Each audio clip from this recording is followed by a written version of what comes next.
Hi, I'm here with Brian Mollan, and we're here looking at his awesome bike. Check this out. This is a bike that you plug in. It's the Vectrix. Brian, can you tell us a bit about the bike? Can you show us around the bike and then we'll take it for a spin? Certainly, Susan, happy to. Totally electric. All right, the batteries, there are 40 of them there under there. The motor, electric motor is down on the hub. Let's have a look. Can you show me where that electric... Yes, it's in under there. The electric motor's there. Wow. And it drives through a planetary gearbox straight onto the hub. So there are no gears, no clutch, no water cooling systems, none of the horrible things that are affected that you have to run an internal combustion engine. So there are far less moving parts. It needs far less maintenance than a vehicle. Sounds fantastic. Car. So how do you charge it up? Certainly, the onboard charger is stowed in the full helmet box under here. Oh, look at that. A plug. You just plug that into your, that's my petrol bowser, my petrol pump. Yes. Basically plug it into any 10 amp socket, and if you've got no battery, if you use all your battery, in 2 hours you're back up to charge again. Now what some people might say is that if you're plugging into somebody's power source, you're going to be plugging into a coal burning source, so how can that be environmentally friendly? It's a very good question. Basically, I've got the solar panels on my roof. I put power into the grid, and the grid is my battery bank, if you like, and then I can withdraw the power from any source anywhere I need it that's on the grid. Has anyone done any analysis on comparing, the Vectrix with another motorcycle in respect of how many tonnes of CO2 emissions are saved? I'm afraid I haven't. All I know is that apart from the rider, this bike does not produce any CO2 whatsoever in its operation. Now, for all the petrol heads out there that feel guilty, why don't we show them a little bit, if we look at the front of the bike here, because it's a little bit different from a conventional bike. Can you show people how it differs? Yes, the main one is the throttle, which controls, because there's no gears and no clutch, it controls from 0 up to 110 kilometres an hour, which you'll do quite happily. So it goes up to 110 k's. Goes up to 110 That's pretty good. Yeah, which is so you won't ample. get a ticket. Well, that's right. Yeah, saves on speeding fine. It's a self-limiting on a and the other thing with this, that is if you accelerate in the normal way. Yeah. But if you want to slow down, you go the other way, and it acts as regenerative braking so that it puts electricity back into the batteries.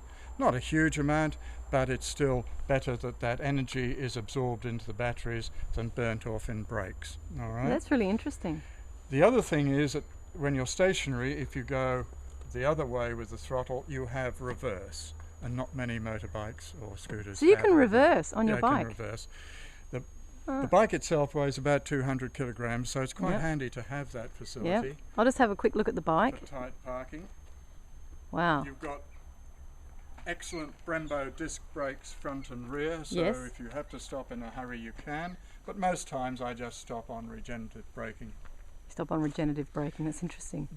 You've got your two front and rear conventional brakes to your discs there, but except in emergency I very seldom use those. Right. The instrument panel, when you switch on, yes, it lights all its test lights. It's just doing a function test there, and it gives you your speedo, it gives you your mileage that you've travelled. Right. On the right is your fuel, nasty fuel gauge. So we've used about half so far. All right. Right. With lithium batteries that we've got now, the range is about 80 kilometres before you 80 kilometres before you have to. Yeah. Yep. And the interesting thing is that statistics, if you believe statistics, tell us that the average distance travelled by any person is 70 kilometres a day. Yes. That's the average. So it's fine, it shouldn't inconvenience anyone. No. It's just you've got to recharge each day. If you have to travel 60 kilometres to work, you just plug in at work, recharge and drive home again. So work subsidises your bike. I have an arrangement with my work, and I know how much power I've drawn, and I pay them for what I use. Oh, that's fantastic. How much would you have to pay?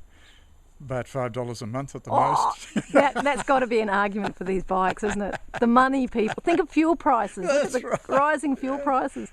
When all of you are all, working extra hours to pay for the fuel, Brian will be smiling as he's riding along, plugging into your power.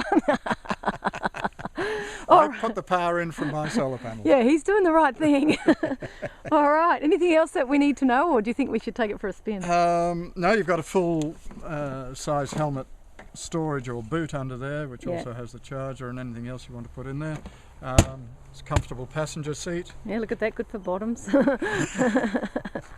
And do you want to turn it on so people can hear it? Well, it is turned on now. It's ready to roll. Okay. Well, sorry, it's on ready. Okay. So it's on ready. Look at that's flashing. Yeah, that says it's almost ready to go. All I have to do. So it's charging up, is it? Is that what it's saying? No, no. It's just saying it's ready for the next stage, which is activation. Okay. So to activate.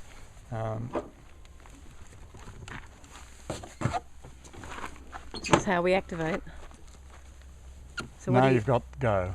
So you just pressed the handle in, didn't you? Yep. Yeah. I don't want to publicise that. Why is that?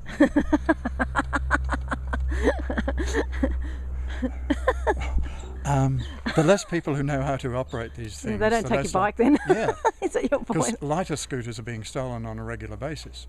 Okay. But this is a harder one to steal, and if you don't know how to start it. Yeah, but then maybe Brian, we've got to work on this new world that's coming where people are actually honest. When it happens. Yeah, don't worry about it. Just enjoy the free energy. Yeah, laughing all the way to the bank.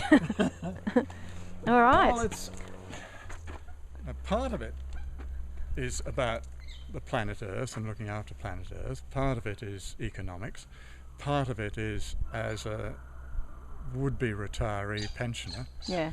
I needed to trim my costs. Yeah, so it's practical, isn't it? It does. This wins on all points. Yeah, it's awesome. And I've even had a ride on it, and so women can do it, men can do it. It's not too big for a lady. They can do it. It's actually easier than a conventional motorbike because you don't have to have those very tight gears, That's right.